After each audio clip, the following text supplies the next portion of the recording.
Hello everyone, and welcome to a quick tour of my 2022 Thor Sequence 20K.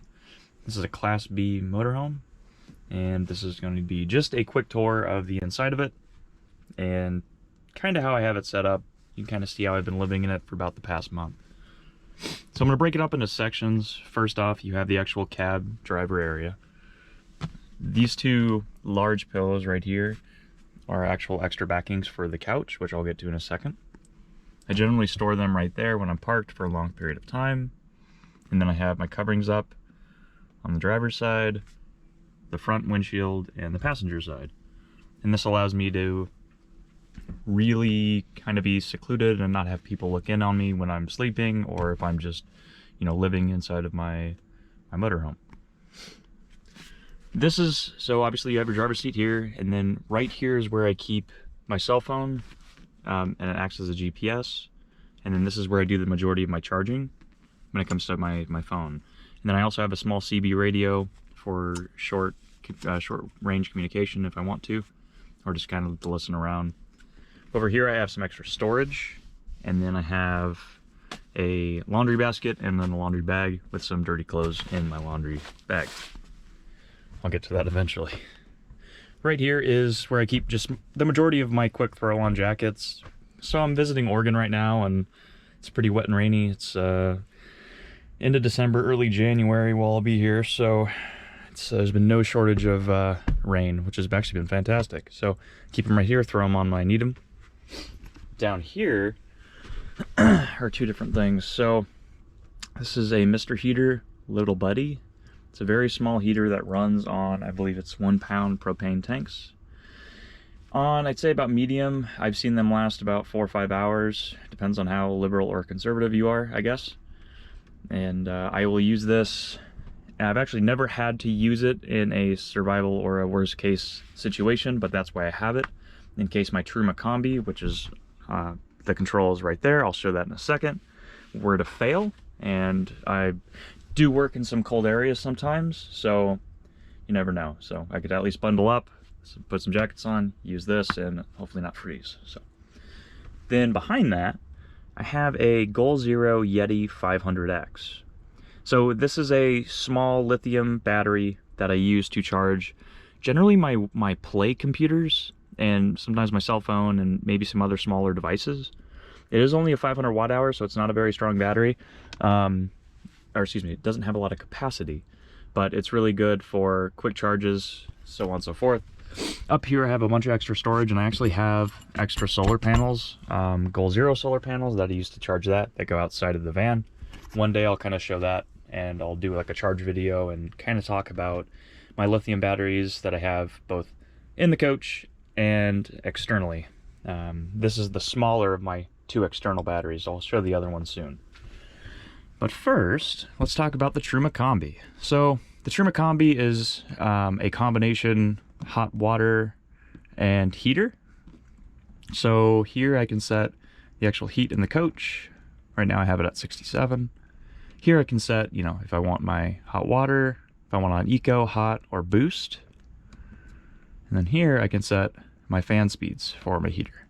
There's some other really neat things you can do with this, but I'm not going to get into that, maybe in another video. Next to it, I have my Balmer. This reads your battery banks. It kind of lets you know the state of charge. Right now I'm at 100%. I have full hookups. State of health 98%. They're fairly healthy. I'm getting 1.4 amps in, 13.6 volts. That's pretty healthy. And that's about it. This is how you check the state of health and charge of my 2 main 100 amp hour lithium, I believe they're phosphate batteries, which are located under the shower, externally in the vehicle, the external, but one day I'll actually do a video and kind of show that. And then right here, this may look a little odd, and this is my inverters, the screen for my inverter. I have a 3000 watt inverter on board, which sits under the bed. I'll show that in another video. This is how I turn it on or off. Right now it is charging float, so because I'm plugged in. However, I had to put this up as a temporary I guess, fix, because this is very bright at night and it literally shines right in my face because I sleep right here.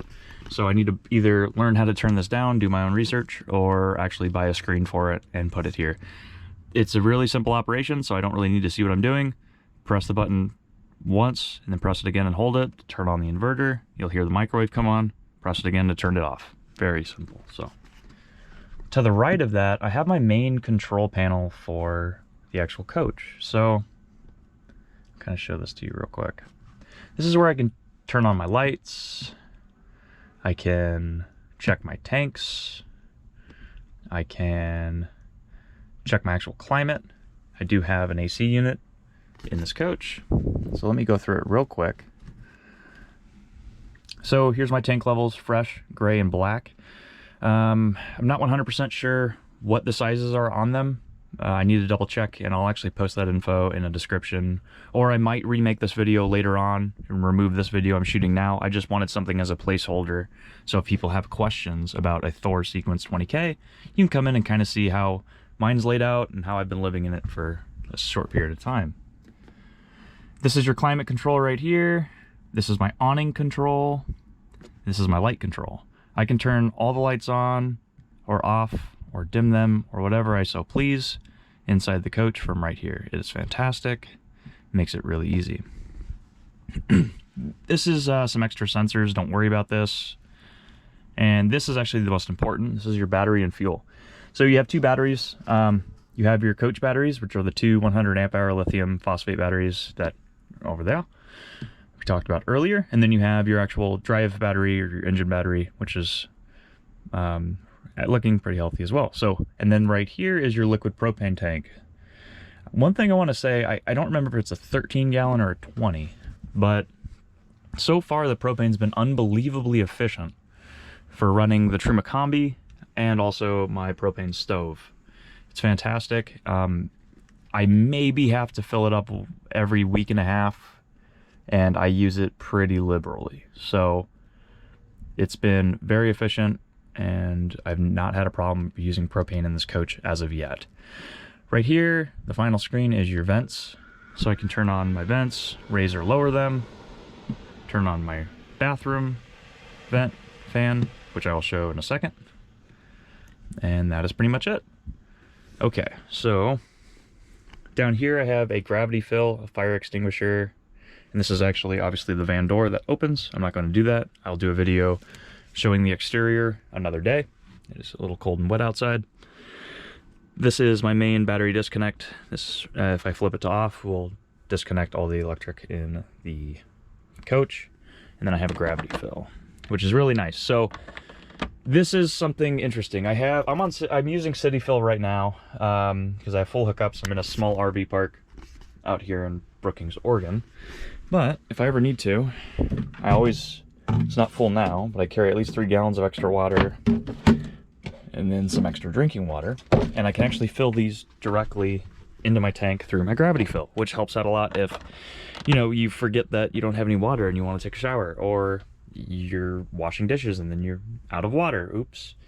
It can happen, and you can fix it with this. So it's fantastic. Up here, actually, let's start here. So it's small 24-inch, I think it's a 24-inch Insignia television on a swivel arm. It goes in and out all over. Oops. And I can watch TV on this or play games on it. I'm actually going to replace this, so this is kind of why I'm manhandling it. I'm going to get a better TV. I'm not a fan of Insignia TVs. There's different reasons as to why, but I'm not going to ramble on about that. Up here is where I keep my Xbox. I think it's a One X. And then I keep a small fan running on a small Goal Zero battery that I charge on my smaller battery down there to help move some air in this cabinet. One day I want to do some modifications and either actually put in some better fans and kind of wire them up. But as for now, this works, kind of keeps it cooler in here. However, it's still really hot, and I do not want to have this thing going for a long period of time in a closed space. It's just not good for electronics. Down here I have 2 quick access drawers, and these I use these in 2 different ways. So the top one is quick access, meaning like gloves, beanies, things I need immediately. And the bottom one is more long-term, binoculars, this or that, things that if I'm going on a hike I might need, but if I just need to go out of the coach and, you know, look at something or inspect something or fix something or do a walk around, I just keep everything in there. Here is my sink. Standard little galley sink, I guess. And then here's my propane stove. And my counter space. And then I have storage for utensils and plates and whatever I fancy down here. More storage here. I keep these bungees, or excuse me, I keep these bungeed because I keep a lot of my work computers or different heavier items in these drawers, and they tend to open when you drive. The magnets that the Thor Sequence 20K has for the cabinetry are not very strong. They fail fairly easily. And I don't even have things that are actually that heavy in there, but it's enough to where if you're doing any kind of a tight turn or really driving at all, these will open and slam and cause a lot of noise and kind of bug you. So this is a temporary fix until I can find a better way to do this. I might take it somewhere and actually have some type of locks installed on these cabinets. I know you can do that. I just need to go get it priced, and I already threw a second solar panel on the roof, so that was expensive enough. I'll do another video on that another day. So this is my sleeping area right here. I have, it is 74 inches, and I'm exactly 74 inches tall, so it works perfectly. It does come all the way out. You can, I believe, sleep 2 people just fine. However, I don't need to do this. I just sleep exactly this way, and it's perfectly comfortable for me. I have foam matting and some other things here to make it even more comfortable. I have extra storage up here for clothes, things of that nature. I try to keep it as neat as I can, but it does get difficult, especially when you have a very small space. So this is actually pretty interesting. This is my main extra battery. It is a Goal Zero 1500X. I work for a large IT company. Who does not matter, and I have 3 different work computers that I use on a daily basis, and I'd say on average per day I use probably 1,000 watts for just my work computers, and this is what I primarily use to charge them. And then I have a T-Mobile 5G router that I use for my work router. I then use my phone as a backup hotspot, and then I'm actually going to be using Starlink eventually. Either going to mount it on the roof or just carry the little satellite dish internally, and if I ever need it, I'm in a place where these 2 fail on me, then I can go ahead and put it outside the vehicle and start getting some Elon Musk internet, I guess. So I'll do another video about connectivity and these batteries and things of that nature, but I'm just trying to do a quick overview so people understand what it looks like inside, how I have it set up, at least for now. So the rear bath model is a little different from the 20L, which is not the rear bath model. It is the rear bed model. So you have your standard rear doors. I have some extra storage. It's kind of a mess in here because I just took a shower. And then you have your vanity, I guess, drop down sink, standard RV toilet, and you're good to go. So thanks for watching this quick video. I will do another one in the near future that is more detailed, a lot more thought out, but for now this is kind of what I'm working with and what you will be working with if you decide to get a Thor Sequence 20K. Thank you very much. Please feel free to like and subscribe, and I'll see you in the next one.